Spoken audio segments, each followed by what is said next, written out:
Sur la fenêtre, les oiseaux de printemps picoraient les graines de Madame Gentille et sifflaient quelques airs pour la remercier avant de s'envoler libres et heureux vers le ciel et les nuages. Que c'était beau le vol d'un oiseau.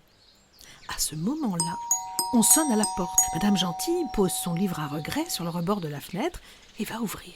C'est Madame Truc qui voulait lui faire signer une pétition pour que la mairie accepte de mettre des poubelles vertes devant les maisons en lieu et place de ces horreurs oranges qui jalonnent le pays.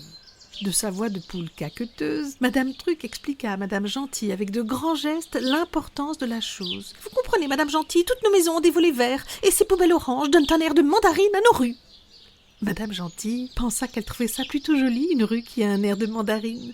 Mais dans le même temps, elle se dit que cela n'avait pas grande importance. Et Madame Truc prenait la chose tellement au sérieux qu'elle signa la pétition et s'en retourna à sa lecture, encore surprise que l'on puisse occuper sa vie à faire signer des pétitions.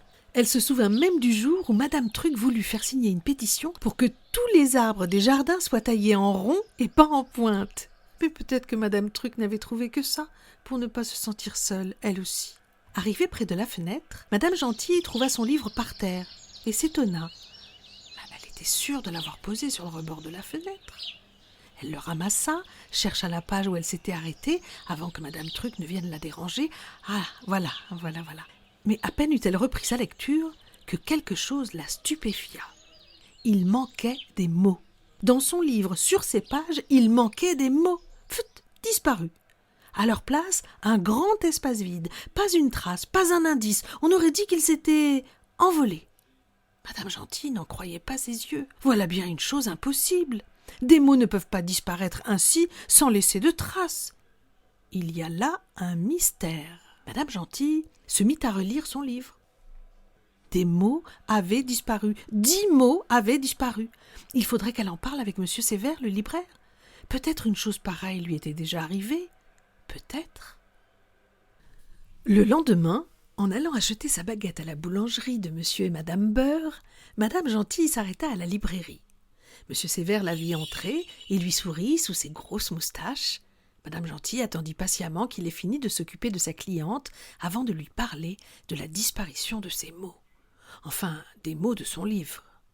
M. Sévère resta perplexe. Il posa des tas de questions à Madame Gentille. Si elle l'avait bien vue, si elle était sûre qu'elle n'avait pas renversé quelque chose sur les pages en faisant le ménage, bref, tout y passa, et Madame Gentille répondait non, non, non, non et non. M. Sévère lui dit qu'il ne comprenait vraiment pas et qu'il y avait là un mystère. De toute sa vie de libraire, il n'avait jamais vu ça, et il se promit d'aller en parler à monsieur le curé. On ne sait jamais, peut-être lui saurait, peut-être. En moins d'une journée, le pays entier de Croque-la-Vie fut au courant de la chose. Madame Gentille avait perdu quelques mots de son livre, et le plus incroyable fut que tous les jours qui suivirent, d'autres mots disparurent, et même monsieur le curé finit par conclure « Il y a là un mystère ».